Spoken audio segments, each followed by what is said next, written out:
Carta aos Hebreus, capítulo 1. Passando por uma longa linha de profetas, Deus falou aos nossos antepassados séculos a fio, de diferentes maneiras. Em tempos recentes, a comunicação foi direta, por intermédio de seu Filho. Por meio do Filho, Deus no princípio criou o mundo, e no fim tudo vai pertencer ao Filho. O Filho reflete perfeitamente que Deus é e está selado com a natureza de Deus. Ele mantém tudo unido pelo que diz, palavras poderosas. Depois de ter consumado o sacrifício pelos pecados, o Filho tomou seu lugar de honra nos altos céus ao lado de Deus, sendo maior em posição e domínio que qualquer anjo. Alguma vez Deus disse a algum anjo: "Você é meu filho, hoje me alegro em você"? Ou "Eu sou o seu pai, ele é meu filho"? Quando ele apresenta seu filho com todas as honras ao mundo, ele diz: "Todos os anjos devem adorá-lo". Mas com respeito aos anjos diz: "Os mensageiros são ventos, os servos são línguas de fogo". Mas ao filho ele diz: "Tu és Deus e estás no trono definitivamente, teu governo tudo corrige. Tens prazer quando as coisas andam bem e repudias quando tudo está errado. É por isso que Deus, teu Deus, derramou óleo aromático sobre tua cabeça, fazendo-te rei, muito acima dos teus queridos companheiros". E mais uma vez ao Filho: "Tu, Senhor, deste início a tudo. Estabeleceste os fundamentos da terra, depois modelaste as estrelas no céu.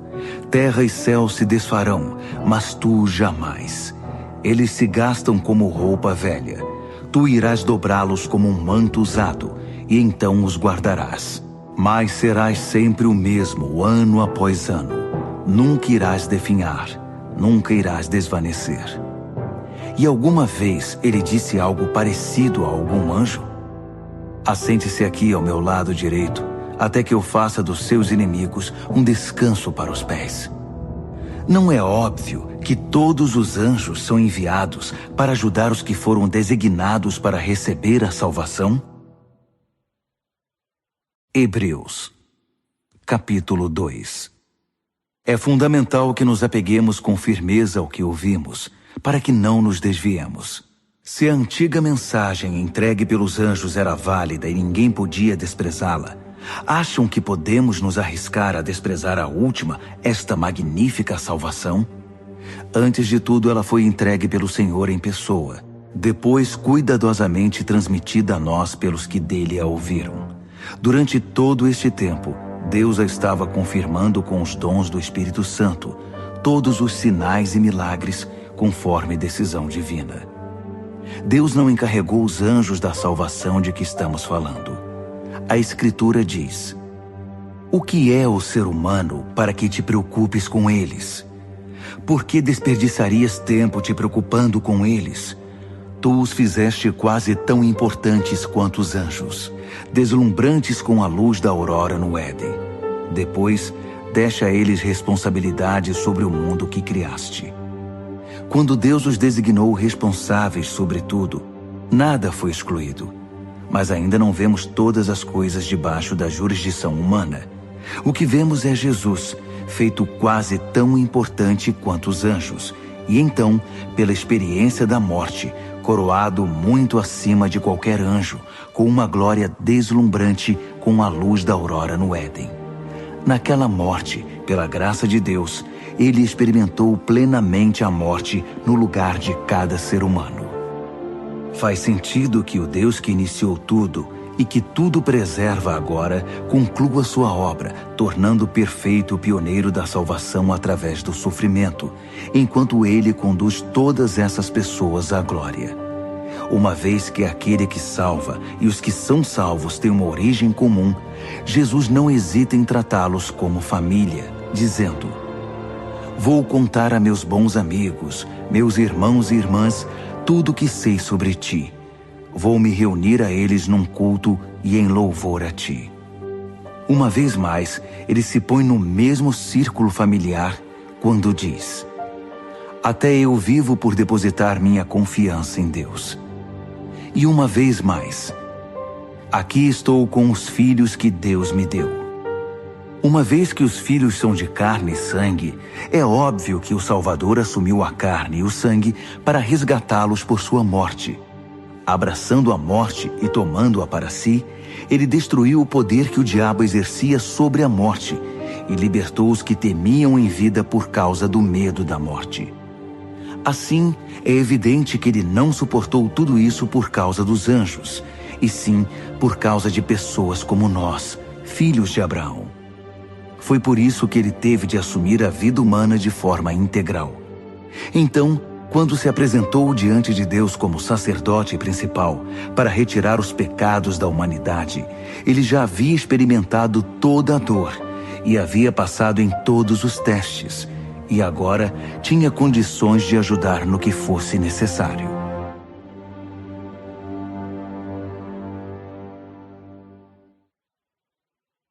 Hebreus Capítulo 3. Portanto, prezados amigos cristãos, companheiros nesta vocação até as últimas consequências, olhem com muita atenção para Jesus. Ele está no centro de tudo em que cremos, pois foi fiel em cumprir tudo o que Deus ordenou. Moisés também foi fiel, mas Jesus tem maior honra. O construtor tem mais valor que sua obra. Toda casa tem um construtor, mas o construtor por trás de tudo é Deus. Moisés fez um bom trabalho na casa de Deus, mas foi um trabalho de servo, deixando as coisas preparadas para aquele que haveria de vir. Cristo, o Filho, tem a responsabilidade da casa. Agora basta que nos apeguemos com firmeza a essa ousada confissão e estamos em casa. É por isso que o Espírito Santo diz: hoje, por favor, ouçam. Não fechem os ouvidos, como na revolta amarga, o tempo de provação no deserto. Ainda que eles tivessem observado meu trabalho por 40 anos, seus antepassados não me permitiram agir do meu modo e muitas vezes testaram minha paciência. Fui provocado, muito provocado. Eu disse, o coração deles nunca vai estar comigo. Eles se recusam a andar nos meus caminhos.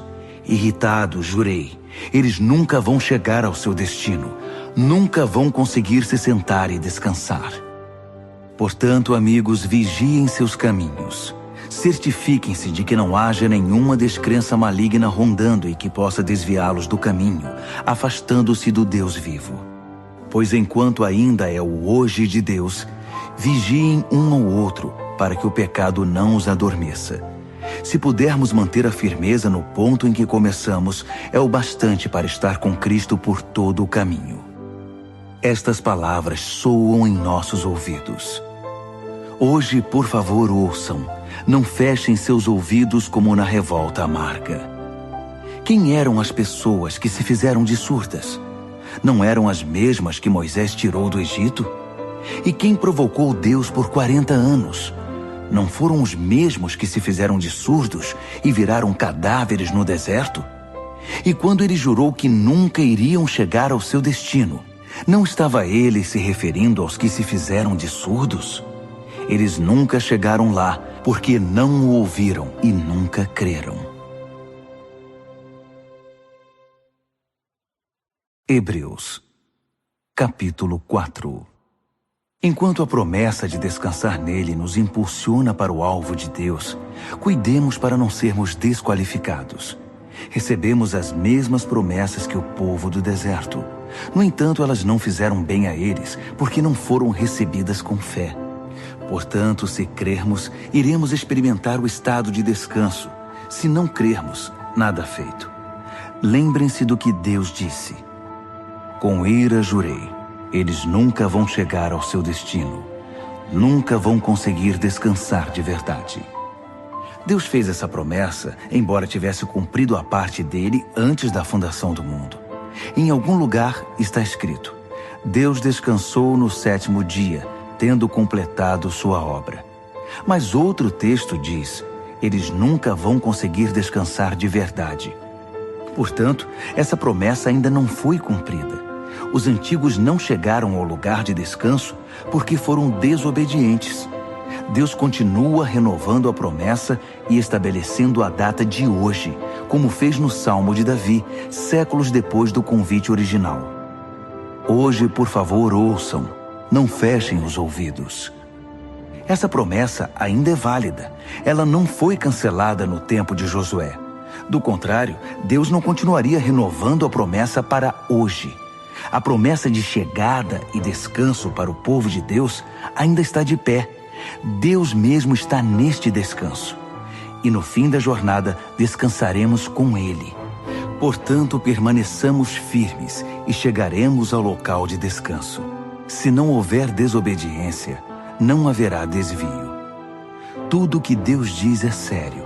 O que Ele diz, acontece.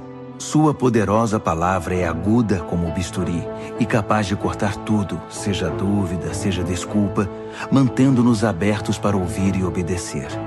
Nada, nem ninguém, está fora do alcance da palavra de Deus.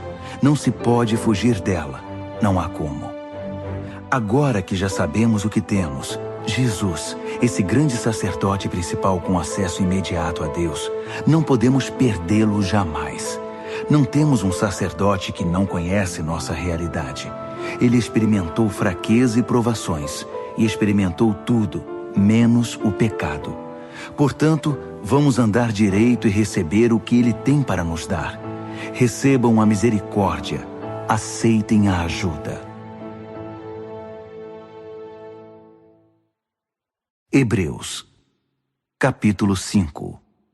Todo sacerdote principal, selecionado para representar o povo diante de Deus e oferecer sacrifícios pelos pecados deles, deve ser paciente com as falhas deles, pois essa também é a sua própria experiência. Isso significa que ele tem de oferecer sacrifícios pelos próprios pecados, não só pelos pecados do povo.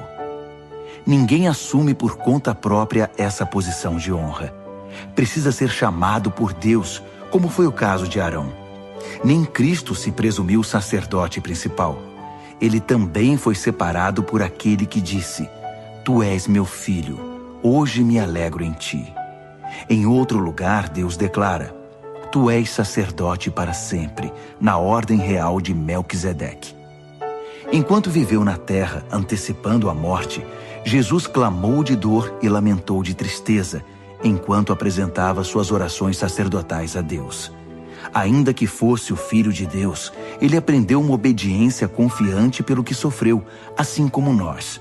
Então, tendo chegado ao apogeu da maturidade e declarado por Deus sacerdote principal na ordem de Melquisedeque, ele se tornou a fonte da salvação eterna para todos os que obedecem a ele confiadamente. Tenho muito a dizer sobre este assunto, mas é difícil argumentar com vocês, pois se apegaram ao mau hábito de não ouvir. Vocês já deveriam ser mestres, mas percebo que ainda precisam de alguém que se sente com vocês e ensine de novo os princípios elementares acerca de Deus, desde o início. Estão bebendo leite materno, quando deveriam estar há muito tempo ingerindo alimento sólido. O leite é para principiantes, inexperientes nos caminhos de Deus. O alimento sólido é para quem tem maturidade e alguma prática em discernir o certo do errado. Hebreus, capítulo 6. Portanto, vamos abandonar os rabiscos da pré-escola e passar para as grandes obras de arte que retratam Cristo. Cresçam em Cristo. As verdades fundamentais estão estabelecidas. Virar as costas para a salvação da autoajuda e se voltar para Deus com toda a confiança. Instruções batismais, imposição de mãos, ressurreição dos mortos, castigo eterno. Se Deus nos ajudar, permaneceremos fiéis a tudo isso. Mas isso não é tudo. Continuemos. Os que já viram a luz provaram o sabor dos céus, foram parte da obra do Espírito Santo, experimentaram pessoalmente a absoluta bondade da palavra de Deus e os poderes que se manifestaram em nós, e ainda assim, com desprezo, viraram as costas para tudo isso e lavaram as mãos. Bem, eles não podem começar tudo de novo, como se nada tivesse acontecido. É impossível, porque crucificaram Jesus outra vez. Eles o repudiaram em público. A terra ressecada, que recebe a chuva, produz uma colheita farta, pois o lavrador que a cultiva tem a aprovação de Deus. Mas se produz ervas daninhas e espinhos, o mais provável é que ela seja amaldiçoada. Campos assim são queimados, não produzem colheita. Amigos, estou certo de que isso não acontecerá com vocês. Tenho os melhores pensamentos a respeito de vocês. Pensamentos sobre a salvação. Deus não perde nada. Deus conhece perfeitamente o amor que vocês demonstraram quando ajudaram alguns cristãos em necessidade, algo que continuam a praticar. Agora, quero que cada um de vocês tenha o mesmo interesse por uma esperança saudável e a mantenham até o fim. Não voltem atrás. Sejam como aqueles que nunca perderam a fé e receberam tudo o que foi prometido a eles. Quando Deus fez aquela promessa a Abraão, ele a endossou, pondo a própria reputação em jogo. Ele disse: prometo que o abençoarei com tudo o que tenho. Bênção, bênção e bênção. Abraão se agarrou a isso e recebeu tudo o que lhe foi prometido. Quando alguém faz uma promessa, oferece também uma garantia, apelando para alguma autoridade acima dele. Assim, se houver alguma dúvida a respeito da promessa, a autoridade entra em ação, decidindo qualquer questionamento. Deus, como garantia de suas promessas, deu sua palavra, uma garantia sólida como rocha. Deus não pode quebrar sua própria palavra. E como sua palavra não pode mudar, sua promessa é também imutável. Nós que recorremos a Deus para salvar nossa vida, temos todos os motivos para agarrar com as duas mãos a esperança prometida e nunca mais a largar. Essa esperança é uma linha da vida espiritual inquebrável, que vai além de tudo que é visível, até a presença de Deus, onde Jesus está, pois ele se adiantou a nós e assumiu sua posição permanente de sacerdote principal a nosso favor, na ordem de Melquisedeque. Hebreus, capítulo 7. Melquisedeque era rei de Salém e sacerdote do Deus Altíssimo. Ele se encontrou com Abraão, que voltava de derrotar alguns reis, e o abençoou. Abraão, por sua vez, entregou a ele a 10ª parte do espólio de guerra. O nome Melquisedeque significa rei de justiça, e Salém significa paz. Portanto, ele é também o rei da paz. Melquisedeque é mencionado na história sem registro de laços familiares, sem indícios de que teve início ou fim.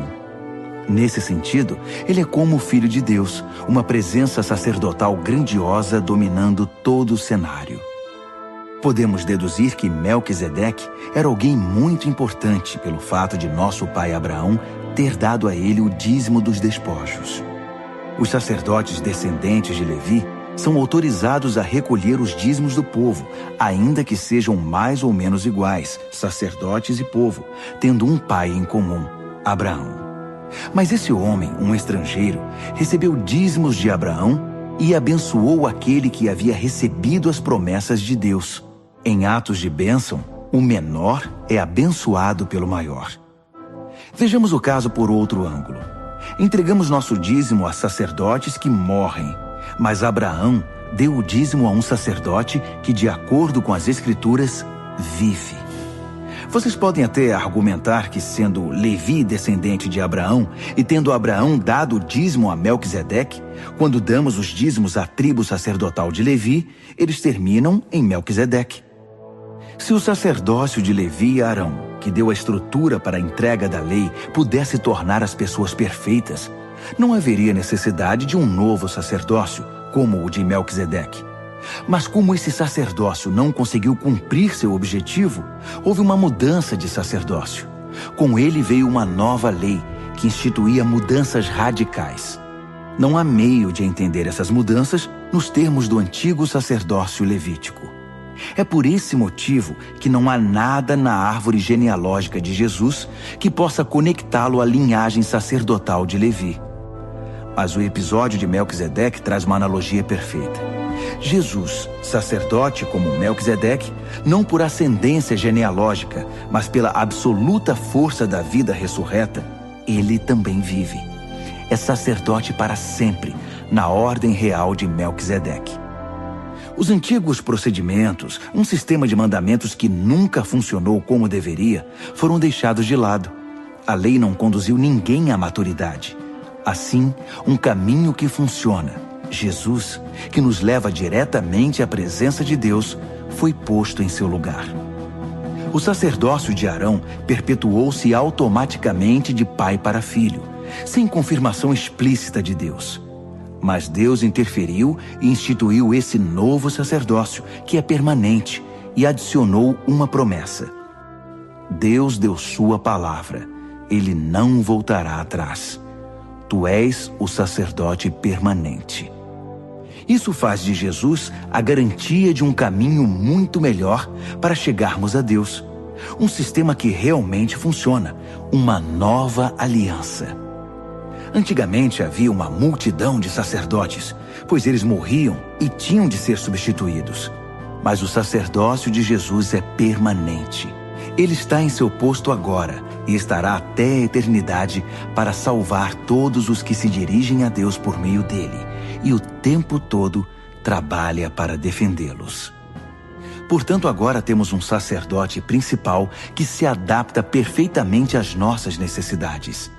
Totalmente santo, sem o comprometimento do pecado e com autoridade que se estende até a presença de Deus nos céus.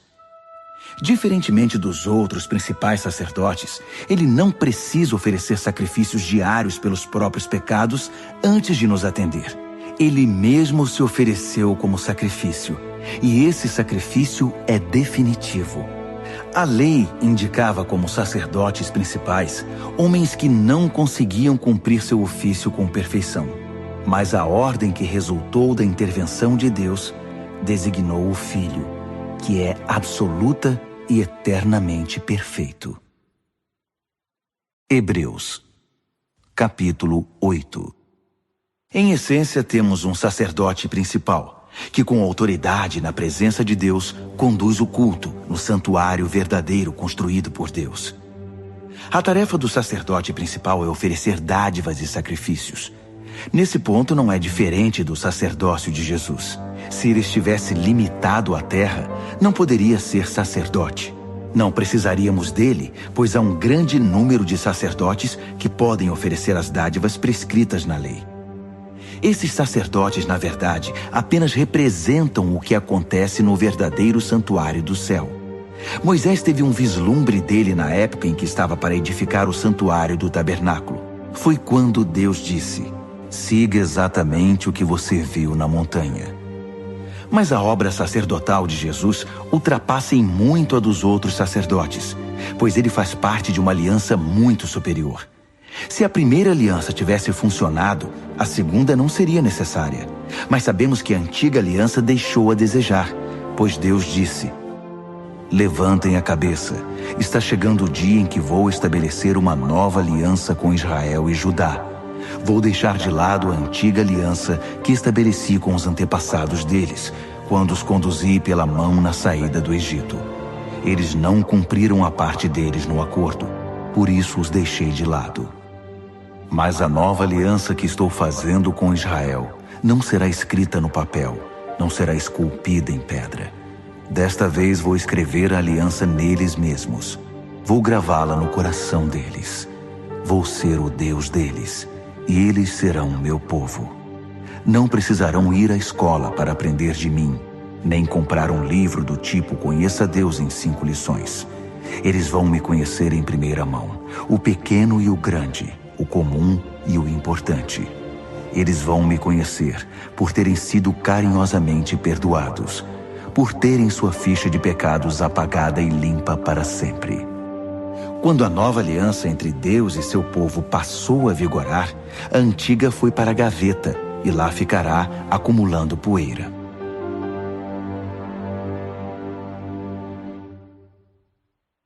Hebreus, capítulo 9. A primeira aliança continha orientações para o culto e contava com um lugar designado especialmente para realizá-lo. Uma grande tenda exterior foi montada. Ela abrigava o candelabro, a mesa e o pão da presença. Esse local era conhecido como Lugar Santo. Uma cortina foi estendida e atrás dela montaram uma tenda menor, o lugar santíssimo. Ali foram postos o altar de incenso, feito de ouro, e a arca da aliança, que era coberta de ouro e guardava uma urna de ouro com maná, o cajado de Arão que floresceu, as tábuas da aliança e o propiciatório, sob a sombra das asas do anjo. Mas não temos tempo para comentar isso agora. Depois que tudo estava em seu lugar, os sacerdotes cuidavam de suas tarefas na tenda maior. Mas apenas o sacerdote principal entrava na tenda interior, a menor, e isso uma vez por ano, para oferecer um sacrifício de sangue pelos próprios pecados e pelos pecados acumulados do povo. Essa foi a maneira utilizada pelo Espírito Santo para mostrar, por meio de uma parábola visual, que enquanto a tenda maior existisse, o povo não poderia andar com Deus lado a lado. Nesse sistema, as oferendas e os sacrifícios não podem, de fato, chegar ao âmago da questão. Não podem acalmar a consciência das pessoas, pois estão limitadas a questões de ritual e comportamento. Trata-se essencialmente de um arranjo temporário, até que uma revisão completa pudesse ser feita.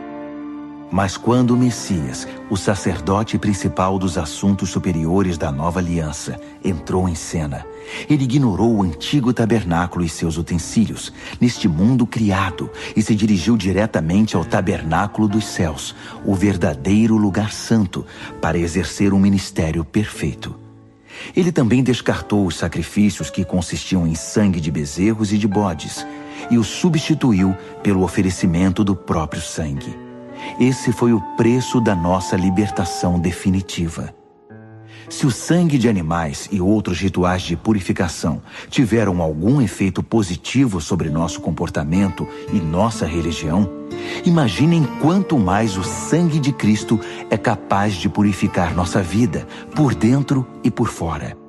Por meio do Espírito, Cristo ofereceu-se como sacrifício sem defeito e nos libertou dos esforços inúteis para que nos tornássemos pessoas respeitáveis e pudéssemos viver para Deus.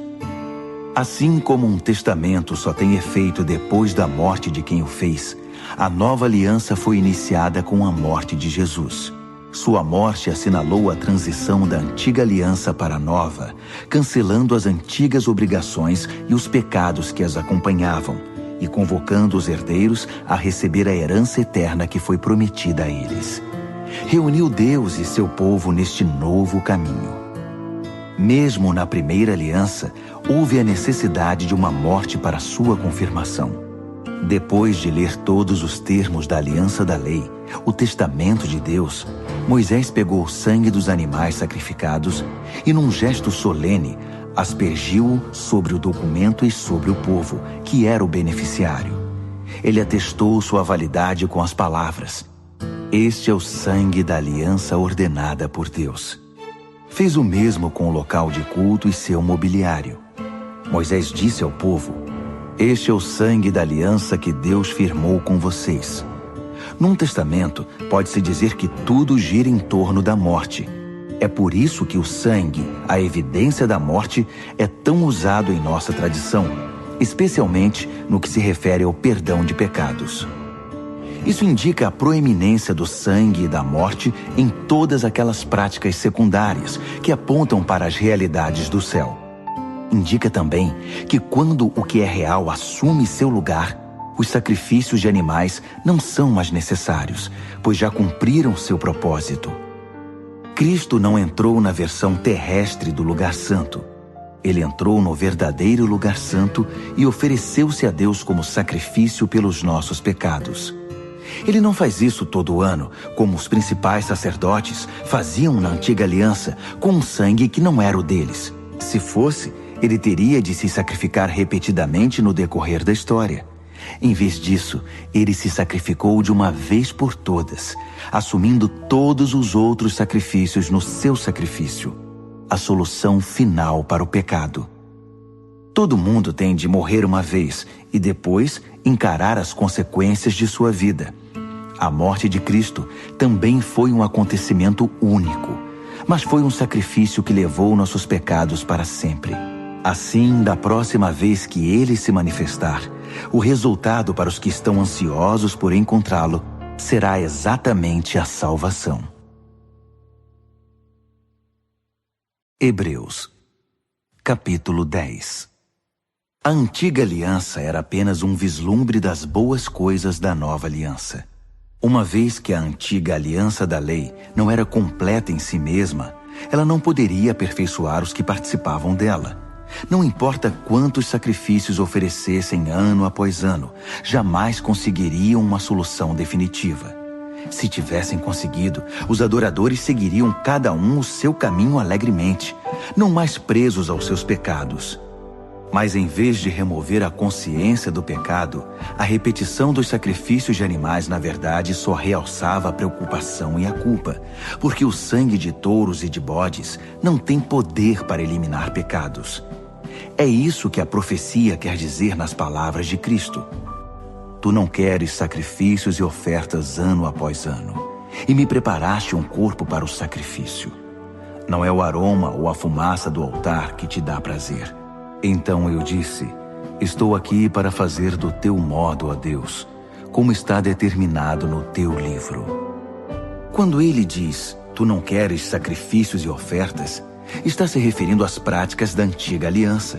Quando acrescenta, estou aqui para fazer do teu modo, deixou de lado o sistema antigo para promulgar a nova aliança, o modo de Deus, por meio do qual nos tornamos perfeitos para Deus pelo sacrifício único de Jesus. O sacerdote trabalha no altar todos os dias, oferecendo o mesmo sacrifício ano após ano, e nem de longe resolve o problema do pecado. Como sacerdote, Cristo fez um sacrifício único pelos pecados, e tudo se resolveu. Então, ele se sentou à direita de Deus e apenas esperou que seus inimigos desabassem. Foi um sacrifício perfeito, realizado por uma pessoa perfeita, para aperfeiçoar pessoas muito imperfeitas. Por meio daquela simples oferta, ele fez tudo o que precisava ser feito para os que tomam parte no processo purificador. O Espírito Santo confirma. A nova aliança que estou fazendo com Israel não será escrita no papel, não será esculpida em pedra. Desta vez, vou escrever a aliança neles mesmos. Vou gravá-la no coração deles. Ele conclui. Vou limpar de vez a ficha dos pecados deles. Uma vez que os pecados foram definitivamente eliminados, não é preciso mais oferecer sacrifícios por eles. Portanto, amigos, podemos agora, sem hesitação, caminhar direto para Deus, até o lugar santo. Jesus preparou o caminho pelo sangue de seu sacrifício e atua como nosso sacerdote diante de Deus. A cortina que dá acesso à presença de Deus é seu corpo. Então, avante, cheios de fé, confiantes de que estamos apresentáveis para Ele, vamos nos agarrar às promessas que nos fazem prosseguir. Ele sempre mantém sua palavra. Sejamos criativos no amor, no encorajamento e na ajuda. Não evite as reuniões de culto, como alguns fazem, desprezando os irmãos, ainda mais agora que o grande dia se aproxima. Desistir e virar as costas para tudo que aprendemos e recebemos, para a verdade que agora sabemos, é o mesmo que rejeitar o sacrifício de Cristo, e estaremos sem defesa no juízo final. E que julgamento será! Se a pena por quebrar a lei de Moisés era morte física, o que acham que vai acontecer se vocês desprezarem o Filho de Deus, se cuspirem no sacrifício que tornou vocês completos e se insultarem o Espírito? Isso não é pouca coisa. Deus já nos avisou. Vai nos chamar para prestar contas e nos fazer pagar. Ele foi muito claro. A vingança é minha e não vou deixar passar nada. Disse também, Deus vai julgar seu povo. Acreditem, ninguém vai escapar. Lembram-se de quando vocês viram a luz pela primeira vez? Eram tempos difíceis. Ser desrespeitado em público e atacado de todas as formas era a rotina. Às vezes com vocês, às vezes com seus amigos. Se os amigos eram presos, vocês ficaram do lado deles. Se os inimigos atacavam e tomaram seus bens, vocês os deixavam ir com um sorriso, sabendo que eles não poderiam tocar no verdadeiro tesouro de vocês. Nada disso os aborrecia, nada os fez retroceder. Então, não joguem tudo isso fora. Na época, vocês eram confiantes, e devem ser agora. Vocês precisam perseverar, permanecer firmes na aliança de Deus para alcançar o aperfeiçoamento prometido. Não vai demorar agora. Ele está a caminho. Ele vai se manifestar a qualquer momento. Qualquer um que esteja firme comigo, descansa em leal confiança. Mas se desistir e me abandonar, não ficarei satisfeito. Mas não somos perdedores. Não vamos desistir. Ah, não. Continuaremos firmes e sobreviveremos, sem perder a confiança durante a caminhada. Hebreus, capítulo 11. O fato essencial da existência é que esta confiança em Deus, esta fé, é o alicerce sólido que sustenta qualquer coisa que faça a vida digna de ser vivida. É pela fé que lidamos com o que não podemos ver. Foi um ato de fé que distinguiu nossos antepassados, elevando-os acima da multidão. Pela fé, vemos o mundo trazido à existência pela palavra de Deus, o que foi criado e que podemos ver por meio do que não vemos. Por um ato de fé, Abel apresentou a Deus um sacrifício melhor que o de Caim. Foi aquilo em que ele acreditava, não o que ele trouxe, que fez diferença. Pelo que Deus observou, pôde aprová-lo e considerá-lo justo. Após todos estes séculos, aquela fé continua a chamar nossa atenção. Por um ato de fé, Enoque escapou da morte. Eles o procuraram e não o encontraram, pois Deus o tinha tomado. Sabemos, com base num testemunho confiável, que antes de ser tomado, ele agradou a Deus. É impossível agradar a Deus a não ser pela fé. Por quê? Porque qualquer um que deseja se aproximar de Deus deve crer que Ele existe e que se preocupa o bastante para atender aos que o procuram. Pela fé, Noé construiu um barco na terra seca. Ele havia sido avisado de algo que não podia ver e agiu apenas com base no que foi dito a ele. O resultado? Sua família foi salva. Seu ato de fé estabeleceu uma linha divisória entre a maldade do mundo descrente e a justiça do mundo que cria. Como consequência, Noé tornou-se íntimo de Deus. Por um ato de fé, Abraão disse sim ao chamado de Deus e partiu para um lugar desconhecido, que se tornaria seu lar. Quando ele saiu, não tinha ideia de para onde estava indo. Por um ato de fé, foi residir no país que, de acordo com a promessa, seria dele. Viveu ali como estrangeiro e morava em tendas. Isaac e Jacó fizeram o mesmo, vivendo pela mesma promessa. Abraão agiu assim, mantendo o olhar numa cidade invisível, que tem fundamentos reais e eternos. A cidade planejada e construída por Deus. Pela fé, a estéril Sara conseguiu engravidar, mesmo sendo já bem idosa, porque ela creu que a pessoa que fez a promessa iria cumpri-la. Foi assim que de um homem idoso e sem vigor, nasceram milhões de pessoas. Cada uma dessas pessoas de fé morreu sem ver o cumprimento da promessa, mas ainda crendo. Como conseguiram? Elas o viram e saudaram de longe, aceitando o fato de que eram passageiros neste mundo. Quem vive assim sabe que está procurando seu verdadeiro lar. Se estivessem com saudade do antigo país, poderiam ter voltado quando quisessem, mas buscavam um país muito melhor que o antigo. Buscavam o país celestial. É fácil entender porque Deus é tão orgulhoso dessas pessoas e porque é uma cidade à espera delas. Pela fé, Abraão, na hora da prova, ofereceu Isaque de volta para Deus. Agindo com fé, ele estava disposto a devolver o filho prometido, seu único filho, assim como se havia mostrado feliz em recebê-lo. E isso depois de Deus ter dito a ele: seus descendentes virão de Isaque. Abraão raciocinou que Deus, se quisesse, poderia ressuscitar o morto.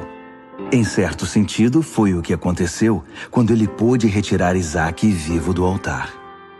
Por um ato de fé, Isaque vislumbrou o futuro, enquanto abençoava Jacó e Esaú. Por um ato de fé, Jacó, no leito de morte, abençoou os filhos de José de maneira invertida, o mais novo primeiro, depois o mais velho, abençoando-os com a bênção de Deus, não com a sua, enquanto fazia uma reverência apoiado em seu cajado. Por um ato de fé, José, na hora da morte, profetizou o êxodo de Israel e deixou instruções quanto ao próprio sepultamento. Por um ato de fé, os pais de Moisés, após seu nascimento, o esconderam por 3 meses. Eles perceberam a beleza do bebê e desafiaram o decreto real. Pela fé, Moisés, já adulto, recusou os privilégios da casa real egípcia. Preferiu a vida dura com o povo de Deus, em vez de se entregar à vida fácil de pecados com os opressores. Ele preferiu o sofrimento no arraial do Messias, à riqueza dos egípcios, porque enxergava adiante, antecipando a recompensa. Por um ato de fé, ele virou as costas para o Egito, sem ligar para a fúria do rei. Ele tinha o olhar naquele que ninguém pode ver e continuou firme. Por um ato de fé, celebrou a Páscoa e aspergiu o sangue da Páscoa em cada casa, para que o destruidor dos primogênitos não tocasse em ninguém. Por um ato de fé, Israel atravessou o Mar Vermelho em terra seca. Os egípcios tentaram fazer o mesmo e se afogaram. Por um ato de fé, os israelitas marcharam ao redor das muralhas de Jericó durante 7 dias, e as muralhas caíram. Por um ato de fé, Raabe, a prostituta de Jericó, acolheu os espiões e escapou da destruição que veio sobre os que se recusaram a confiar em Deus. Poderia prosseguir, mas não há tempo. Ainda há muitos outros: Gideão, Baraque, Sansão, Jefté, Davi, Samuel, os profetas. Por seus atos de fé, eles venceram reinos, fizeram obras de justiça, viram promessas cumpridas. Foram protegidos de leões, incêndios e ameaças de morte. Transformaram a desvantagem em vantagem. Venceram batalhas, afugentaram exércitos invasores. Mulheres receberam seus queridos de volta dos mortos. Foram eles que, sob tortura, se recusaram a desistir e ser libertados, preferindo algo melhor, a ressurreição. Outros enfrentaram abusos, açoites e, sim, algemas e prisões. Temos informação de alguns que foram apedrejados, cerrados ao meio, assassinados a sangue frio. Histórias de homens vagando pela terra em peles de animais, sem teto, sem amigos, sem força. O mundo não os mereceu, vivendo como podiam nas periferias cruéis do mundo. Entretanto, nenhum desses exemplos de vida de fé puseram a mão na recompensa prometida. Deus tem um plano melhor para nós. Que nossa fé se junte a deles, para formar um todo completo, como se a vida de fé que eles tiveram não fosse completa sem a nossa.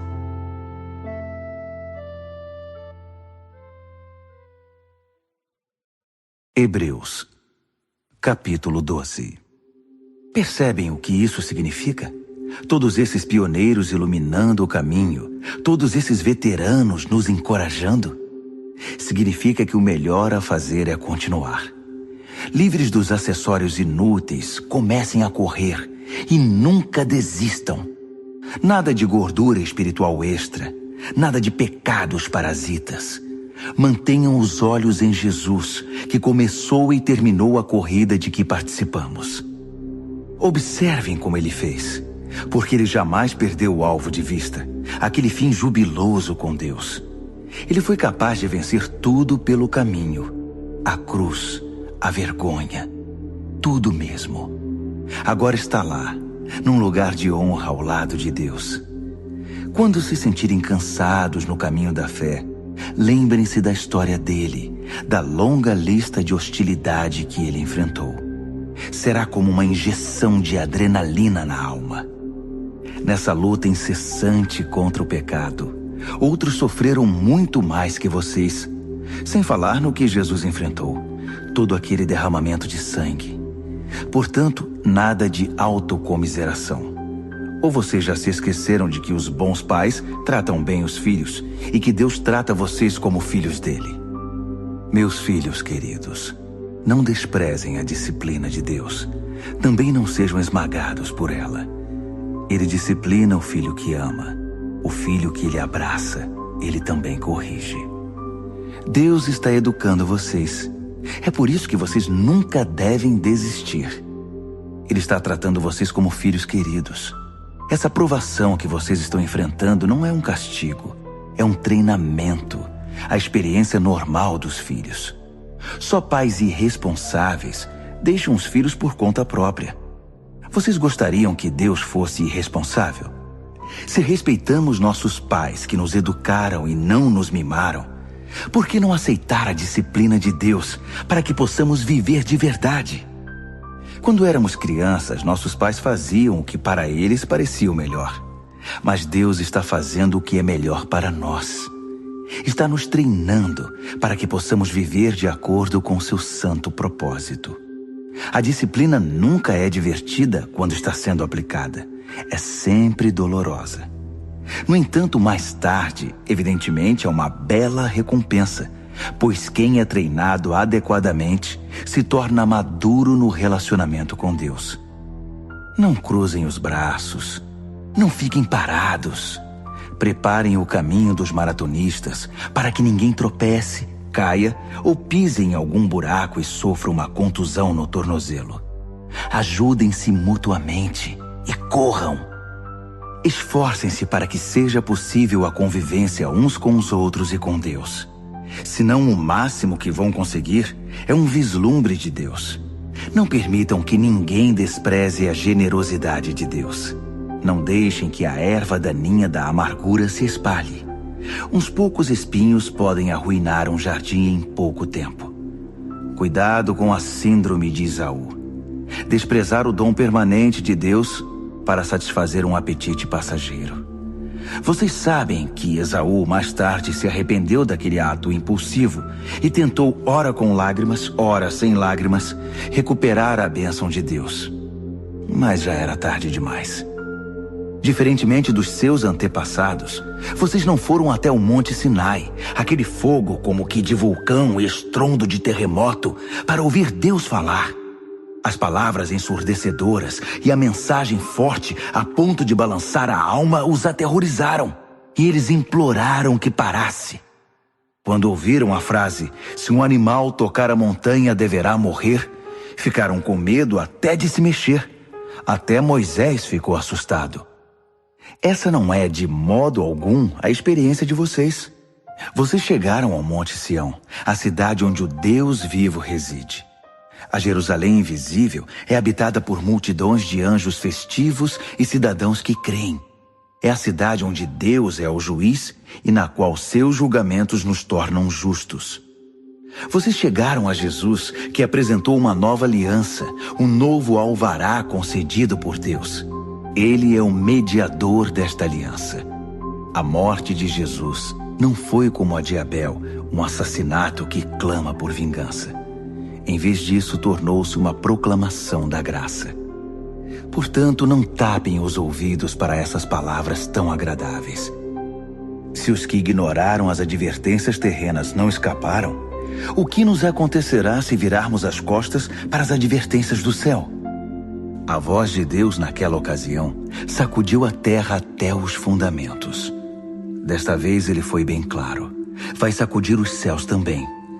Um último abalo, muito violento e devastador, de cima para baixo. A expressão "um último abalo" significa uma limpeza completa, que elimina todo o lixo religioso e histórico e traz à tona a essência inabalável e limpa, sem mistura alguma. Viram o que conseguimos? Um reino inabalável. Conseguem entender como devemos ser gratos? Não apenas agradecidos, mas em atitude de adoração profunda e reverentes na presença de Deus. Pois Deus não é um espectador indiferente. Ele está ativamente limpando a casa, queimando tudo o que precisa ser queimado, e não vai desistir até que toda a sujeira desapareça. O próprio Deus é o fogo.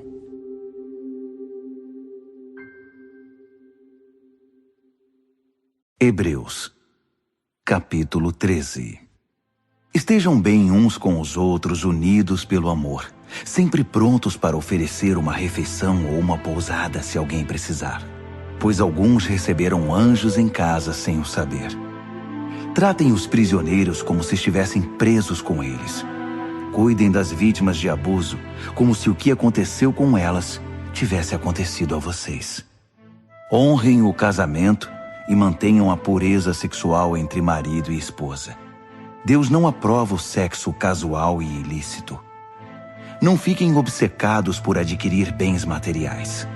Estejam satisfeitos com o que já possuem, pois considerando que Deus nos assegurou, não vou permitir que vocês caiam, nunca vou abandonar vocês, podemos corajosamente citar: Deus está pronto para nos ajudar. Não tenho medo de nada. Quem ou o que pode me atingir? Tenham consideração para com os pastores que deram a vocês a palavra de Deus. Observem como eles vivem e permitam que a fidelidade deles ensine vocês, bem como a verdade que eles defendem. Devemos ser persistentes, porque Jesus não muda. Ontem, hoje, amanhã, Ele é sempre o mesmo. Não sejam enganados. Se especularem demais, podem acabar se afastando dele. A graça de Cristo é o único fundamento adequado à vida. Produtos com o nome de Cristo não fazem muito pelos que os compram. O altar de onde Deus nos envia o dom de si mesmo não se presta ao tipo de exploração praticada por gente desonesta. No antigo sistema, os animais eram mortos, depois os corpos eram retirados do acampamento. O sangue então era trazido para dentro do altar como sacrifício pelo pecado. Ocorreu o mesmo com Jesus. Ele foi crucificado fora das portas da cidade, e ali ele derramou o sangue do sacrifício, que foi trazido para o altar de Deus, a fim de purificar seu povo. Portanto, vamos para fora onde Jesus está, onde a ação está. Não devemos pensar em privilégios, mas assumir nossa parte no sofrimento de Jesus. Esse mundo que fica do lado de dentro não é nosso lar. Esperemos a cidade que está para vir. Vamos para o lado de fora com Jesus, não mais derramando sangue de sacrifícios de animais, e sim os louvores dos nossos lábios a Deus em nome de Jesus. Não pensem que por achar que tudo está resolvido, poderão se tornar preguiçosos e não fazer mais nada pelo bem comum. Não. Compartilhem o que têm com os outros. Deus tem prazer especial em atos de culto. Um tipo diferente de sacrifício que tem lugar na cozinha, no local de trabalho ou na rua. Sejam obedientes aos seus pastores. Ouçam o conselho deles. Eles estão atentos à condição da vida de vocês e trabalham sob a estrita supervisão de Deus. Contribuam para que a liderança deles seja alegre, não penosa. Por que tornar as coisas mais difíceis? Orem por nós. Não temos dúvida quanto ao que fazemos ou por que fazemos, mas é um trabalho difícil e precisamos das suas orações. Tudo o que queremos é viver bem na presença de Deus. Orem para que possamos nos reunir em breve. Que Deus, que reúne todas as coisas e torna todas as coisas completas, que estabeleceu a marca permanente do sacrifício de Jesus, o sacrifício de sangue, que selou a aliança eterna, que trouxe de volta Jesus, nosso grande pastor, levantado e vivo dentre os mortos, que agora reúna vocês e os presenteie com tudo de que precisam para agradá-lo. Que Deus faça de nós aquilo que dê mais prazer a Ele, por meio do sacrifício de Jesus, o Messias. Toda glória seja dada a Jesus, para sempre e eternamente. Amém, amém, amém. Amigos, por favor, levem muito a sério o que escrevi a vocês. Escrevi da maneira mais resumida que pude. Portanto, há muita coisa que não falei. Vocês vão gostar de saber que Timóteo saiu da prisão. Se ele vier logo, vou com ele visitar vocês. Transmitam uma palavra de saudação aos seus pastores e a todas as congregações. Todos aqui na Itália enviam lembranças. A graça seja com cada um de vocês.